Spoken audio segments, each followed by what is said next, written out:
भर्तृहरि की रचनाओं का अन्वेषण करने पर पता चलता है कि उन्होंने भर्तृहरि शतक त्रय नाम से एक मौलिक मुक्तक काव्य का निर्माण किया था। इसी रचना के 3 भाग नीति शतक, श्रृंगार शतक और वैराग्य शतक माने जाते हैं, जिनमें तत्त विषयक मुक्तकों का समावेश किया गया है। कहा जाता है कि अपनी युवावस्था में विलास प्रिय होने के कारण भर्तृहरि ने प्रथम रचना श्रृंगार शतक लिखी। प्रौढ़ावस्था में बुद्धि के परिपक्व होने पर कवि ने नीति शतक की रचना की। संसार से विरक्त होने पर कवि की लेखनी से वैराग्य शतक नामक काव्य कृति का आविर्भाव हुआ। इनके नीति शतक में लोकानुभव पर आधारित व्यावहारिक उपदेशों का प्रतिपादन हुआ है। भर्तृहरि की नीति शतक का प्रतिपाद्य लोक व्यवहार की ऐसी शिक्षा देना है जिससे मानव जीवनोपयोगी उत्कृष्ट नैतिक सिद्धांतों एवं सद्गुणों का अनुशीलन कर तथा उन्हें अपनाकर सत्पुरुष बनने की प्रेरणा ले सकता है। इनमें उदात्त गुणों का वैशिष्ट्य बतलाकर मानव जीवन के लिए कल्याणकारी उपदेश दिया गया है। नीति शतक के श्लोकों में सद्गुणों की महिमा, नीच जनों की दुष्टता, मूर्खों की जड़ता, विद्या की महिमा, चाटुकारों की पिशुनता, विवेकहीन पुरुषों की अधोगति, धन भाग्य एवं महापुरुषों की महिमा, आत्मगौरव एवं परोपकार परायणता का निर्देश, सत्पुरुषों का असीधारा व्रत तथा मानव कल्याण के सर्वमान्य मार्ग आदि विविध विषयों का प्रभाव उत्पादक चित्रण किया गया है।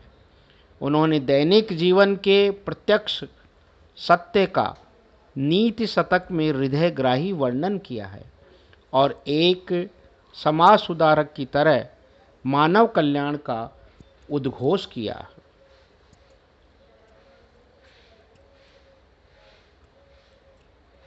श्रृंगार शतक में जीवन के श्रृंगारमयी प्रवृत्तियों का वर्णन शालीनता के साथ किया गया है। इसमें यौवन, रमणियों के विलास, आलिंगन आदि चेष्टाओं के वर्णन के साथ गंगा तट पर निर्मित पर्णकुटी की स्मृति का उल्लेख हुआ है तथा भोग विलास को मायात्मक व्यापार बताकर अंत में शिवानंद की सर्वोच्चता का प्रतिपादन किया गया है। श्रृंगार शतक में नारी के रूप सौंदर्य, विभ्रम विलास तथा विभिन्न ऋतुओं के मादक वातावरण का मनोहर वर्णन किया गया है। काम की अप्रतिम शक्तिमत्ता की चर्चा करता हुआ कवि संयम साधना का मिथ्या प्रदर्शन करने वाले दंभी जनों की पोल खोलने से नहीं चूकता। वह दाम्पत्य संबंध की सार्थकता के लिए 2 रिधियों की एकरूपता एवं निश्चल प्रेम को आवश्यक मानता है। इसके साथ ही वह जितेंद्रिय मनस्वी जनों की प्रशंसा करने में भी कृपणता नहीं दिखाता। मत्तेभ कुंभदलने भुवि सन्ति शूराः केचित् प्रचंड मृग राजवधे अपि दक्षः किंतु ब्रवीमि बलिनां पुरतः प्रसह्ये कंदर्प दर्प दलने विरला मनुष्यः। स्मर रूपी अपस्मार की दुस्साध्यता प्रतिपादित करता हुआ भी कवि कुल पुरुषों को वार वनिताओं से दूर करने का प्रयास करता है और परामर्श देता है। कवि ईश्वर प्रणिधान रूपी अमृत से तृप्त हृदय के सामने क्षुद्र काम विकारों की प्रभावहीनता घोषित करता है। किम कंदर्प करम कदर्थ यसी किम को दंड झंकारितई चेतश्चुंबित चंद्र चूड़ चरण ध्यानामृतम वर्तते। इस प्रकार श्रृंगार शतक में शैलीगत तार्किकता, रस निष्पत्ति की सहजता, वैदर्भी रीति की मधुरता एवं छंदों की गेयता भर्तृहरि के कवित्व की प्रौढ़ता को स्वतः व्यक्त करती है।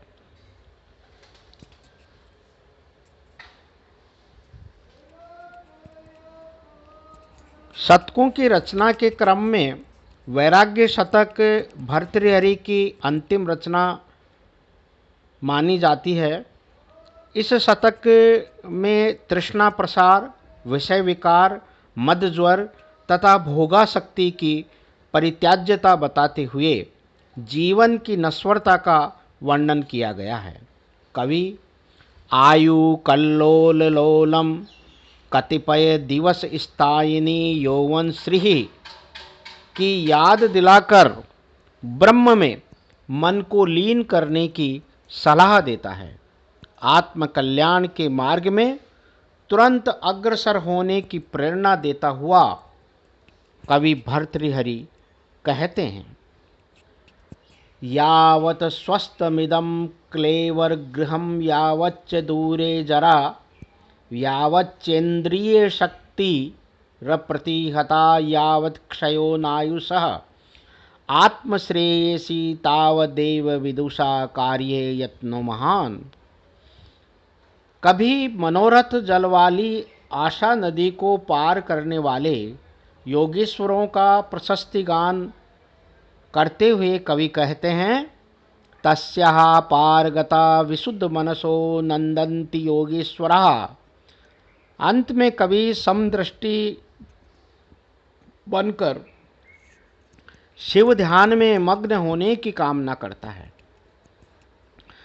तृणे वा स्त्रीणे वा मम समदृशो यान्तु दिवसः क्वचित् पुण्यारण्ये शिव शिव शिवेति प्रलपतः। भर्तृहरि के वैराग्य शतक में मोक्ष पुरुषार्थ का प्रतिपादन हुआ है। इसमें भगवत भक्ति द्वारा परमानंद की प्राप्ति का उपदेश दिया गया है।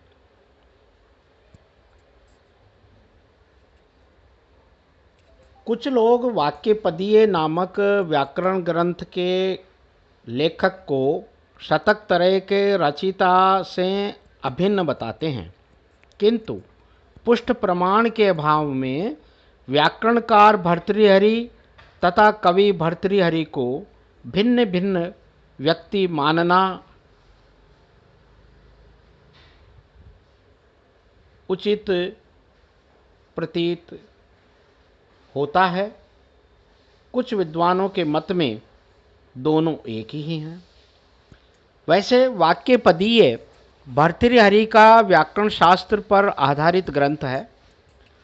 इस ग्रंथ में व्याकरण के दार्शनिक सिद्धांतों का पद्यों में मार्मिक विवेचन हुआ है। इस ग्रंथ में उनका शब्द शक्तिवादी महाव्याकरण का रूप व्यक्त हुआ है।